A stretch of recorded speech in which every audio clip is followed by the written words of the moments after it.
I hadn't meant to stop. I only wanted to return a dish I'd borrowed weeks ago, slip into the backyard, and place it on the porch. But then I heard it, my son's voice, low but sharp, cutting through the laughter of his friends.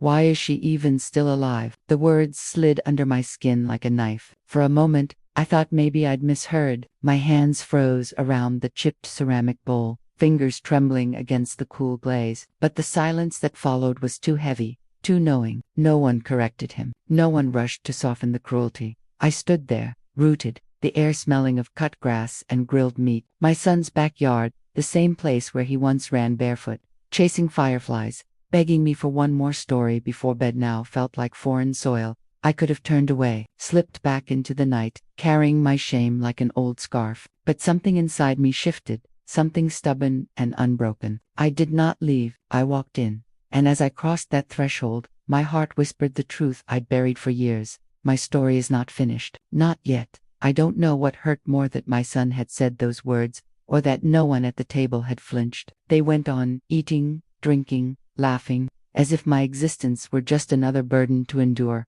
I walked past them slowly, every step heavy, deliberate. My cane tapped against the stone path, steadying me, though my pride begged me to lift it higher, to walk strong. The bowl in my hand rattled softly. I set it down on the wooden deck beside a stack of paper plates, and sat in the chair nearest the edge of the yard, half in shadow. I doubted anyone even noticed me, except my grandson, who glanced over with a quick smile, one that vanished just as quickly, as if someone had told him not to stare too long. My name doesn't matter much anymore. To most of them, I am simply Grams. Once upon a time, I was Mary, with bright auburn hair that caught the sunlight and hands that could knead bread smooth as silk. Now I am a small, bent woman, with hair the color of snow, fingers crooked from arthritis, and eyes that squint at the world through layers of memory. My hands still move as if they remember work, sewing seams, folding laundry, smoothing sheets, but my body lags behind, tired, unwilling. I keep habits because habits keep me. Every morning, I steep a cup of tea, even if no one drinks it but me. I sweep my kitchen floor, though no children run across it anymore. I hum old hymns under my breath when I'm alone, my voice too thin to carry them like it used to in the church choir. These small rituals tether me to something solid when so much else has slipped away. The house itself is a witness. Older than my grown children's memories, the walls smell faintly of lemon polish and lavender, scents that have clung to its wood for decades. The ticking clock in the hallway measures out the silence between phone calls that never come. On the mantel sit framed photographs, my husband holding our first child, me in my wedding dress, the grandchildren when they were still small enough to fit on my lap. Each object is a story. The quilt draped across the couch was stitched in nights when I couldn't sleep, its colors chosen carefully to remind me of spring. The teacups in the glass cabinet belonged to my mother, who taught me that fragile beauty could be so precious. The rocking chair by the window creaks under my weight but still remembers the rhythm of soothing babies through colicky nights. I sometimes feel the house and I are one. The way its floorboards ache when the weather shifts is not so different from my knees. Both of us creak, both of us carry history, and both of us are quietly overlooked. My grandson, though he sees me sometimes, he's 12 now, tall for his age, with the restless energy of a boy who wants to be anywhere but still ends up near me. He calls me Grams, and though the word feels thin compared to the name I carried all my life, I cling to the sweetness in his voice when he says it. But even he has changed. There are moments when he pulls away too quickly, as though affection from me might embarrass him. His friends laugh at different jokes. His world spins faster than mine, and I can feel myself slipping from the center of his orbit. He used to ask me questions about everything: how I baked pies, what games I played as a girl, why my hands shook. Now he only listens when no one else is around, curiosity flickering in his eyes before guilt, or something like it dims the light. And my son, I look at him now, laughing with his wife, gesturing broadly with the same hands that once clutched at me when he was small, and I wonder where I lost him. He is gray at the temples now, successful, commanding, with the air of a man who has earned his place. But when he looks at me, it is not with love, it is with impatience, with something close to shame.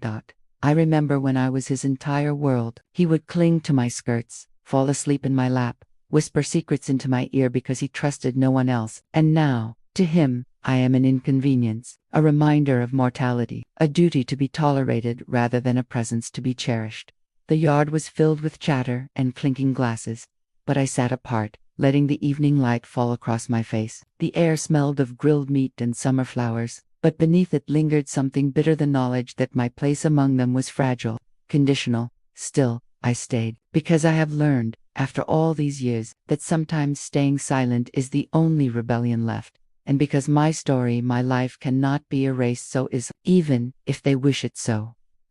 The laughter from the backyard faded into a dull hum behind me. I sat with my hands folded in my lap, fingers twitching as if they longed for something to hold. My grandson came closer, dragging a chair just near enough to suggest he wanted to sit with me, but not so close as to draw attention. The boy always hovering at the edge, not wanting to be caught caring too much. He leaned toward me, his voice low. "You okay, Grams?" I nodded, but my heart wanted to spill. The boy's eyes, curious, uncertain, stirred something in me, and so I began to speak.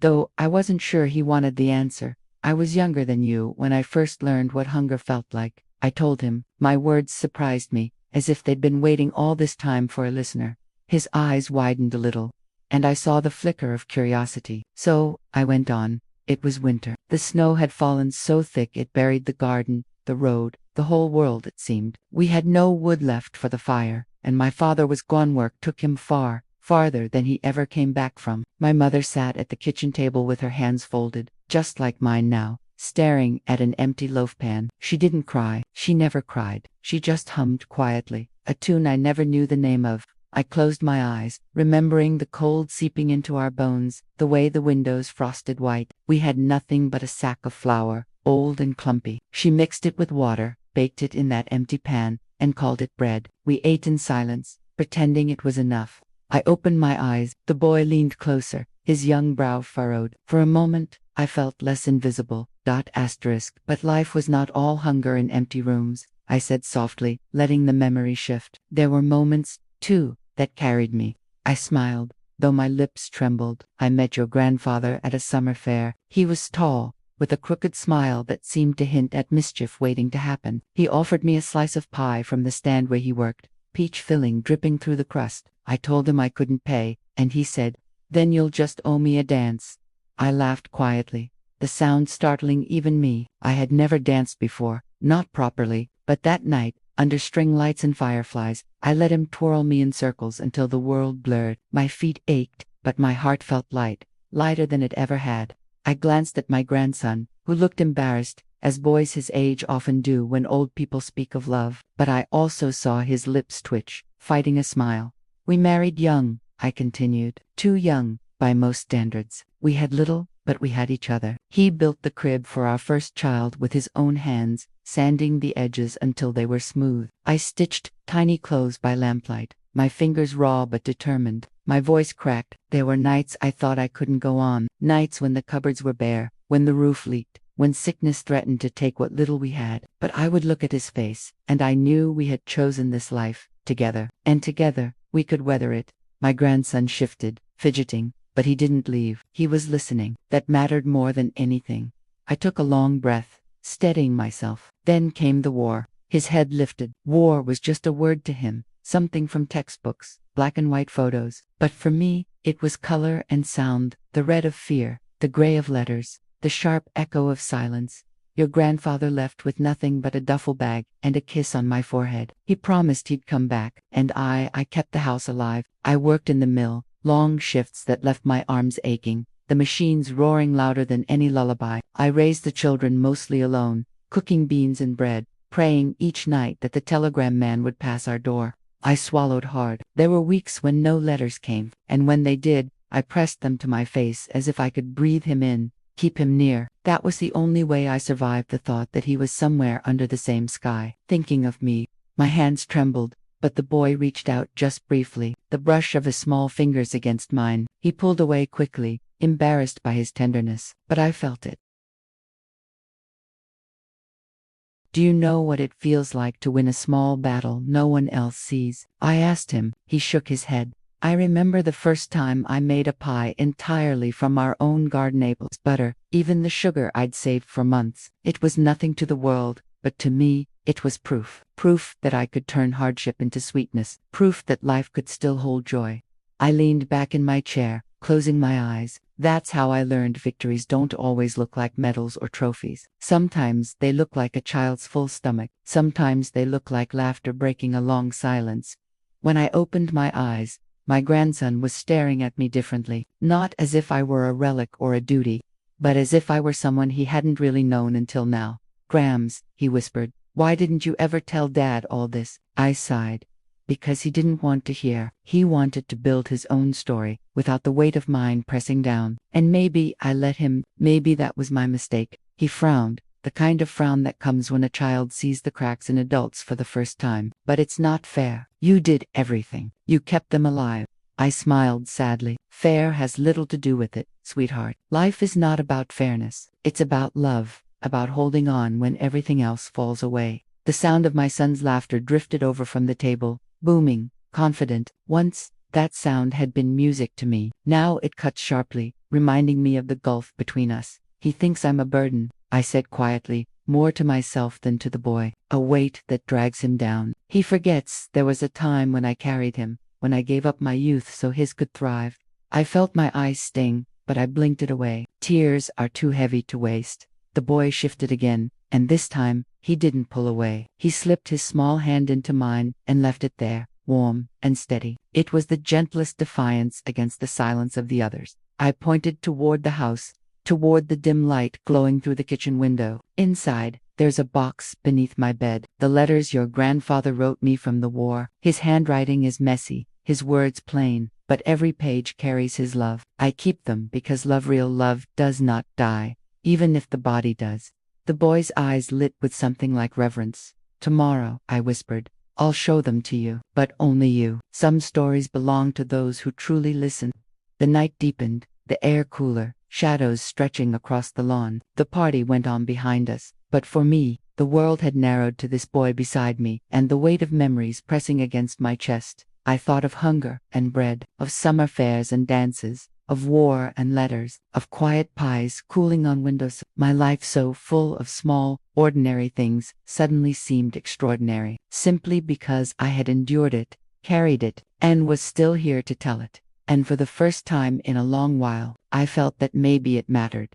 The night had settled deep by the time my son finally noticed me. He turned his head, wine glass in hand, his laughter cutting off mid. Our eyes met across the glow of the patio lights, and for just a second, I thought I saw the boy he used to be, the child who once looked at me as if I were the center of the universe. But then his mouth hardened, his shoulders stiffened, and he said, loud enough for everyone at the table to hear, "Mom, you should head home. It's getting late."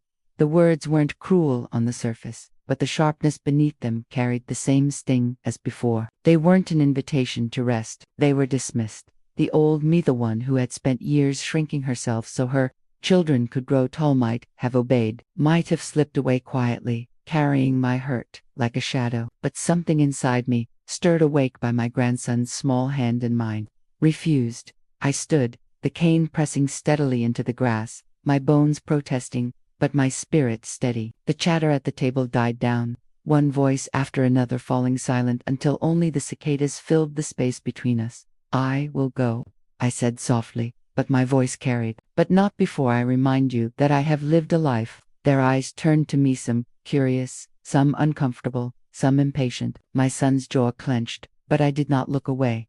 "I survived hunger. I built a home from nothing. I raised children through nights of sickness and days of fear. I worked until my hands bled so there would be food on this table, so you could laugh here tonight without wondering where your next meal would come from."